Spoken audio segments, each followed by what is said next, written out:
beats.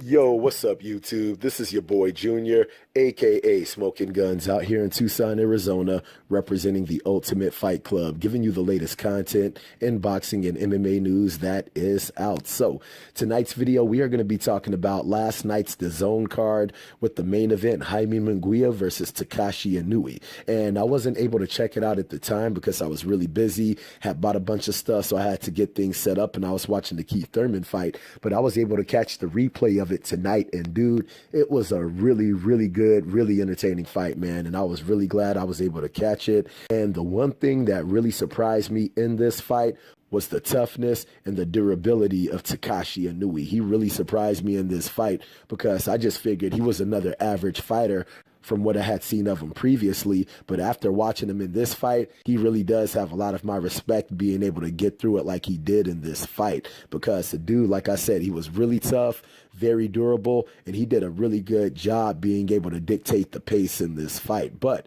going into this fight with JAIME Munguia in that first round, the first round literally showed you exactly how the whole fight was going to go, because going into the first round, you could see that JAIME Munguia was trying to use his range, trying to use his length to keep TAKESHI Inoue on the outside, using his combinations, and some of the main combinations he was using in this fight was the 1-2-7-3 and 1-2-7-5, and he was setting up that 7 to the body perfectly on Inoue. And that was really the story of the fight for him, is how he was using the body shots literally throughout the whole fight, going from the head body, going from the body to the head. And he was really doing a really good job setting up those combinations. And TAKESHI Inoue, he actually did a very good job dictating the pace, pressing the action, being the aggressor, getting in the inside of JAIME Munguia's reach. And dude, he was doing a really good job using that overhand right, using the 6-7 overhand right to the head, man. And he was landing that overhand right on JAIME Munguia like friggin' money, dude. He was landing it constantly throughout the fight, landing his overhand right, using the looping left hook, using the jab very rarely. He should have used the jab a lot more, but like I said, he did a really good job being able to get on the inside of JAIME Munguia's reach, being able to work the body, being able to work that overhand right to the head, and he was literally spamming that overhand right during the whole fight. And I was actually surprised that JAIME Munguia wasn't able to make that adjustment to that overhand right, because he kept constantly getting hit with it throughout the whole fight.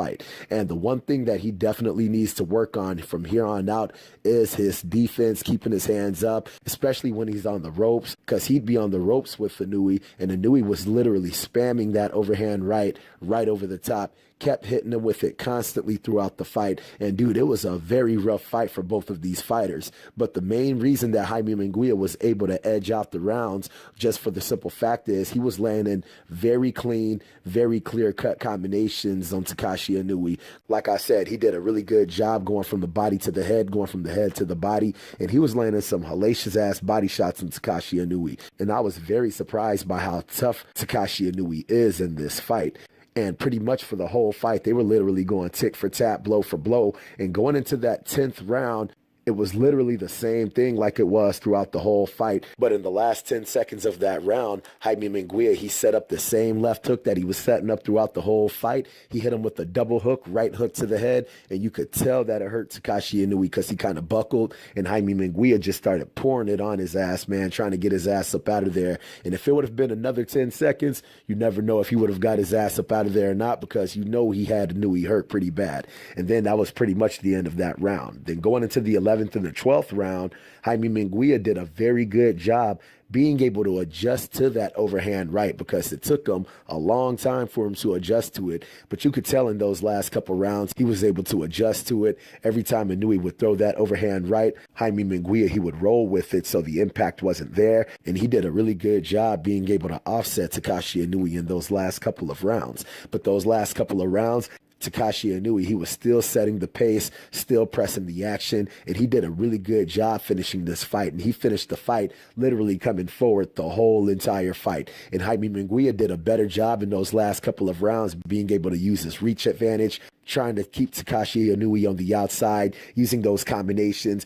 And another thing that he was doing really good in the fight is how he was setting up that right hook to the head, because like I said, during the entire fight, he'd be setting up body shots with the 1-2, 1-2-7-3, 1-2-7-5, and he'd hit the 1-2 again, and then he'd hit a one right hook. And the right hooks were friggin' constantly hitting Takashi Inoue just from the way that Jaime Munguia was setting up that right hook. And like I said, it was that same right hook that wobbled Takashi Inoue in that 10th round and really got his ass badly hurt. And Jaime Munguia, he was able to edge this out with a nice unanimous decision victory over Takashi Inoue. And like I said, he was winning a lot of those rounds, just edging them out, just from the simple fact is he was landing very clean, very effective combinations, going from the head to the body, going from the body to the head, and he was able to edge out a nice unanimous decision victory over Takashi Inoue. And from here on out, the main thing that he needs to be looking out for or working on is using his defense, because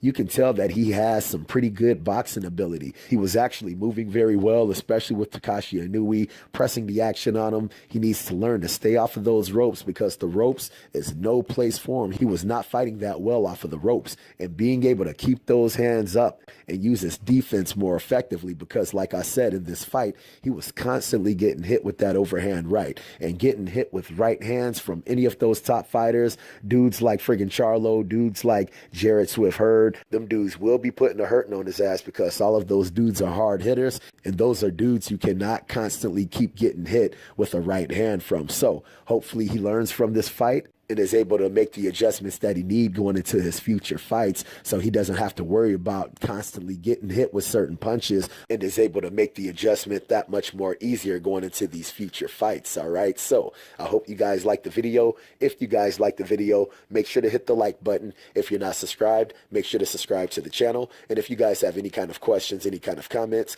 hit me up in the comment section and I'll be sure to hit you guys up. All right, so I hope you like the video. Holla at your boy.